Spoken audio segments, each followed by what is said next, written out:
ઓમ શ્રી પરમાત્મને નમઃ. શ્રીમદ ભગવદ્ ગીતા અધ્યાય 14 ગુણત્રય વિભાગ યોગ. આજે આપણે શ્લોક ક્રમાંક 8 સમજીએ. આગળના શ્લોકોમાં સત્વગુણનું સ્વરૂપ અને તેને બાંધવાનો પ્રકાર જોયો. પછી રજોગુણ એનું સ્વરૂપ અને એનો બાંધવાનો પ્રકાર જોયો. આજના શ્લોકમાં આપણે જોઈશું કે તમો ગુણનું સ્વરૂપ અને તેને બાંધવાનો પ્રકાર કયો છે. તો ચાલો આપણે જોઈએ. શ્રી ભગવાન ઉવાચ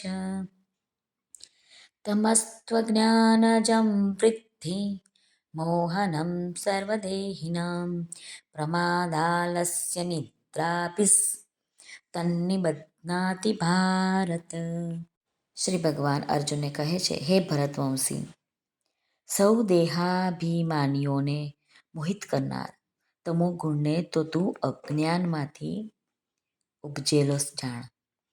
એ આ જીવાત્માને પ્રમાદ એટલે કે અંતઃકરણ અને ઇન્દ્રિયોની ફોગટની ચેષ્ટાઓનું તેમજ શાસ્ત્રવિહિત કર્તવ્ય પાલનની અવહેલનાનું નામ છે પ્રમાદ. બીજું છે આળસ. તો આળસ એટલે શું? કર્તવ્ય કર્મોને પાછા ઠેલવા રૂપી નિરુદ્ધમતાનું નામ છે આળસ અને નિંદ્રા વડે બાંધે છે. શ્રી રામ સુખદાસજી મહારાજ સાધક સંજીવનીમાં વર્ણન કરે છે, તે સમજીએ. તમસ્ત્વ જ્ઞાનજમ વૃદ્ધિ મોહનમ સર્વદેહિનામ. સત્વગુણ અને રજોગુણ આ બંનેથી તમોગુણને અત્યંત નિકૃષ્ટ બતાવવાને માટે અહીં તું પદનો પ્રયોગ થયો છે. આ તમોગુણ છે તે સમજણના અભાવથી, મૂર્ખતાથી ઉત્પન્ન થાય છે. બધા જ દેહધારીઓને મોહિત કરી દે છે, એટલે કે સત અને અસત, કર્તવ્ય અકર્તવ્યનું જ્ઞાન નથી થવા દેતો. એટલું જ નહીં, એ સાંસારિક સુખભોગ અને સંગ્રહમાં પણ નથી જોડાવા દેતો. રાજસ સુખમાં પણ નથી જવા દેતો. પછી સાત્વિક સુખની તો વાત જ ક્યાં કહી. વાસ્તવમાં તમોગુણ દ્વારા મોહિત થવાથી જ્ઞાન વિવેક નષ્ટ થઈ જાય છે. કર્તવ્ય અકર્તવ્યનું પણ ભાન રહેતું નથી. તે મનુષ્યો હોવા છતાં પણ 84 લાખ યોનિઓવાળા પ્રાણીઓના સમાન જ છે. એટલે કે જેવી રીતે પશુ પક્ષી વગેરે પ્રાણીઓની જેમ ખાઈ પીને સૂઈ જાય છે, એમ જ તમોગુણી આમ જ કરે છે.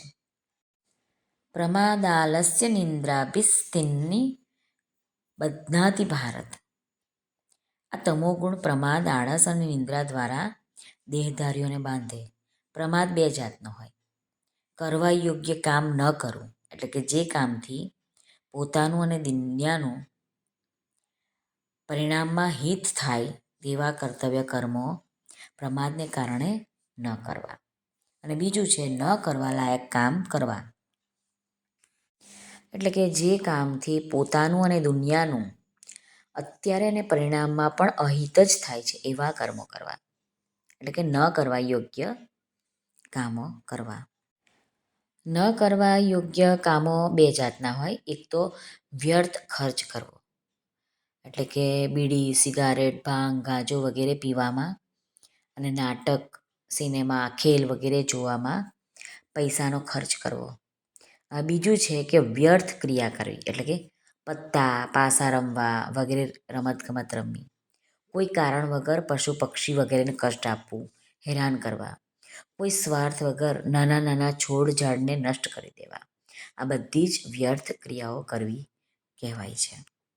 હવે આળસની પણ બે ક્રિયાઓ હોય છે. એક સૂઈ રહેવું, નકામાં બેસી રહેવું અને આવશ્યક કામ ન કરવું અને એવો વિચાર કરવો કે પછી કરી લઈશું, હમણાં તો બેઠા છીએ. આ રીતે આળસ બંધનકારક છે.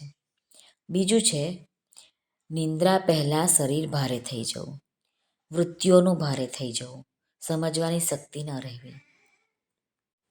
આ પ્રકારની આળસમાં દોષ નથી, કેમ કે આ આળસ સ્વાભાવિક છે, મનુષ્ય કરતો નથી. નિંદ્રા પણ બે જાતની હોય. આવશ્યક નિંદ્રા, જે નિંદ્રા શરીરના સ્વાસ્થ્ય માટે નિયમિત રૂપે લેવાની હોય છે અને જેનાથી શરીરમાં હળવાશ આવે છે, વૃત્તિઓ સ્વચ્છ થાય છે, બુદ્ધિને વિશ્રામ મળે છે. એવી આવશ્યક નિંદ્રા ત્યાજ્ય અને દોષજન્ય નથી. ભગવાને પણ એવી નિયમિત નિંદ્રાને દોષ નથી માન્યો. બીજું છે અનાવશ્યક નિંદ્રા.